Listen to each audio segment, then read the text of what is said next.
अस्सलामु अलैकुम रहमतुल्लाहि व बरकातुहू। अल्हम्दुलिल्लाहि वहदा व अशहदु अल्ला इलाहा इल्लल्लाह वहदहु ला शरीका लहु व अशहदु अन्ना मुहम्मदन अब्दुहु व रसूलुहु अम्मा बाद। आज हम इंशाअल्लाह बात करेंगे फ़िदिये के मसले पर। यानी रमज़ान में कुछ लोग ऐसे होते हैं जो रोज़ा नहीं रख सकते हैं और उसकी जगह पे वो फ़िदिया दे सकते हैं। तो इस पर हम बात करेंगे कि ऐसे लोग कौन हैं और उनके मसाइल क्या हैं। तो आइए सबसे पहले हम ये देख लेते हैं कि कौन लोग ऐसे हैं कि जो रोज़ा ना रख के फ़िदिया दे दें तो चल जाएगा। याद रखें कि ये गुंजाइश हर शख्स के लिए नहीं है। ये ना समझें कि कोई भी आदमी जो रोज़ा नहीं रखता है वो फ़िदिया दे दे तो उसका मसला हल हो जाएगा, ऐसा हरगिज़ नहीं है। मिसाल के तौर पर अगर एक औरत हैज़ की हालत में है और वो रोज़ा नहीं रखती है तो वो फ़िदिया नहीं दे सकती, बाद में उसे रोज़ा ही पूरा करना है। ऐसे ही एक आदमी सफ़र में है और सफ़र की मुश्किलात की वजह से उसने रोज़े नहीं रखे तो अब बाद में वो फ़िदिया नहीं दे सकता, उसे रोज़ा ही रखना है। तो ये जो गुंजाइश है फ़िदिये की, ये सबके लिए नहीं है। ऐसा नहीं कि कोई भी रोज़ा छोड़ दे फ़िदिया दे दे हो जाएगा। हत्ता कि कुछ बदनसीब लोग जो सिरे से रोज़ा रखते ही नहीं, आमदन बगैर किसी उज़्र के रोज़ा छोड़ देते हैं, रोज़ा नहीं रखते हैं। वो सोचते हैं कि हम किसी को खाना खिला दें, पैसा दे दें तो हमारी तरफ से रोज़ा हो जाएगा। क़त्अन नहीं, क़त्अन नहीं। तो सबसे पहले ये ज़हन में रख लें कि हर आदमी फ़िदिया दे के रोज़ों से नहीं बच सकता है। यानी कई ऐसे हज़रात हैं कि जिनके लिए किसी उज़्र की बिना पर गर्ची ये गुंजाइश है कि वो रोज़ा छोड़ सकते हैं, लेकिन बाद में उन्हें रोज़े पूरे करने पड़ेंगे।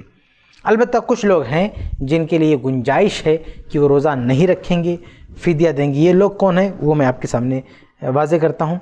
एक है दायमी मरीज़। अगर कोई शख्स हमेशा के लिए मरीज़ हो गया, डॉक्टर ने कह दिया कि अब ये मौत तक बीमार रहेगा, हमेशा बीमार रहेगा, ठीक ही नहीं हो सकता है, लाइलाज हो गया, तो फिर ऐसा शख्स रोज़ा नहीं रखेगा, फ़िदिया देगा। जो दायमी मरीज़ है और किसी मुश्किल में पड़ गया है तो ऐसे शख्स के लिए रोज़ा नहीं है बल्कि ये फ़िदिया देगा। और ऐसे ही दूसरा शख्स जो फ़िदिया दे सकता है रोज़े के बदले में, ये वो शख्स होगा जो बीमार तो है लेकिन आर्जी तौर पर, टेम्परेरी आर्जी तौर पर, मुस्तकिल बीमार नहीं है, आर्जी तौर पर, और उसका इरादा ये था कि जैसे मैं ठीक हो जाऊंगा क़ज़ा करूंगा, लेकिन बाद में वो दायमी मरीज़ हो गया, यानी रोज़ों की क़ज़ा नहीं कर सका। पहले तो दायमी मरीज़ नहीं था लेकिन बाद में वो हो गया दायमी मरीज़, यानी उसकी ताकत से बाहर की बात होगी कि वो रोज़ा रखे, तो ये शख्स भी रोज़े की जगह पे फ़िदिया देगा। ऐसे ही तीसरा वो शख्स है जो बहुत ज़्यादा बूढ़ा हो गया हो, बहुत कमज़ोर हो गया हो, हद दर्जा बूढ़ा हो गया, कमज़ोर हो गया, अब रोज़े की ताकत नहीं है तो वो फ़िदिया देगा। ऐसे ही तीसरे नंबर पर हामिला और मुर्ज़िया हैं। हामिला यानी हमल वाली औरत और मुर्ज़िया यानी दूध पिलाने वाली औरत। तो ये दो टाइप की औरतें ऐसी हैं कि जिनके लिए रोज़ा नहीं रखना है बल्कि फ़िदिया देना है। इनको फ़िदिया देना है। इनको भी ये अगर हमल की वजह से रोज़ा छोड़ती हैं या बच्चे को जो दूध पिला रही हैं उसकी वजह से रोज़ा छोड़ रही हैं तो इनको बाद में रोज़े नहीं रखने, इनको सिर्फ फ़िदिया देना है। तो ये चार किस्म के लोग हैं जो रोज़ा ना रख के फ़िदिया दे सकते हैं। कुछ लोग यहाँ पे पांचवी किस्म भी बयान करते हैं, पागल और अहमक की, लेकिन हकीकत यह है कि पागल और अहमक मुकल्लफ़ ही नहीं है। वो ना रोज़ा रखेगा ना कफ़ारा देगा, क्योंकि वो सिरे से मुकल्लफ़ ही नहीं है इबादत का, इसलिए ना रोज़ा है ना उसके लिए कफ़ारा है। अब आइए ये देख लेते हैं कि फ़िदिये की मिक़दार क्या है, कि एक आदमी अगर रोज़े के बदले में किसी को फ़िदिया देना चाहता है तो उसकी मिक़दार क्या है। तो देखें किसी भी हदीस में इसकी कोई तहदीद नहीं है, कितना किसी को देगा इसकी कोई तहदीद नहीं है। इसलिए उर्फ़ के लिहाज से एक बंदे की जो खुराक होती है, तो जो रोज़ा नहीं रख रहा है फ़िदिया देना चाहता है तो उसकी खुराक का बंदोबस्त करेगा उर्फ़ के लिहाज से। वो क्या खाते हैं क्या पीते हैं इसका एतबार नहीं, बल्कि उर्फ़ के लिहाज से एक आदमी की खुराक क्या होती है उस हिसाब से हम उसको दे सकते हैं, या घर पे बुला के खाना खिला सकते हैं, कोई मसला नहीं, घर पे बुला के खाना खिला सकते हैं, या दें तो कम से कम उतना दें कि एक आदमी का पेट भर सकता है।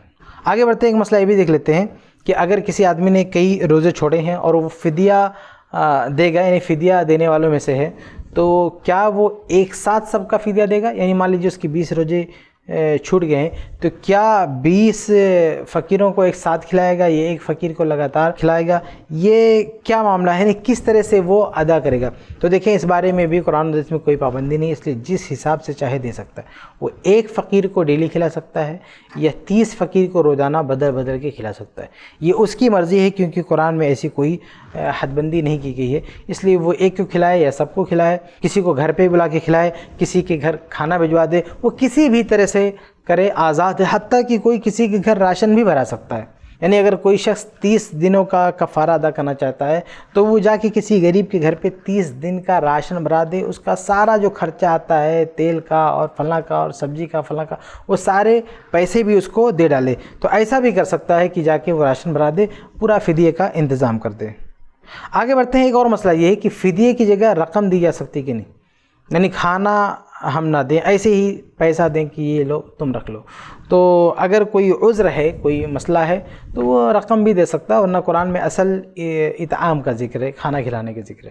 لیکن اگر کسی مصلحت کا تقاضا ہو، ضرورت ہو، اسے پیسہ دینا پڑے تو پیسہ بھی، رقم بھی اس کو دی جا سکتی ہے. انشاءاللہ اس میں کوئی حرج کی بات نہیں ہے. تو یہ چند باتیں تھیں رمضان میں روزوں کے فدیے سے متعلق. اللہ تعالی ہم سب کو اسلامی تعلیمات کے مطابق زندگی گزارنے کی توفیق دے. آمین رب العالمین.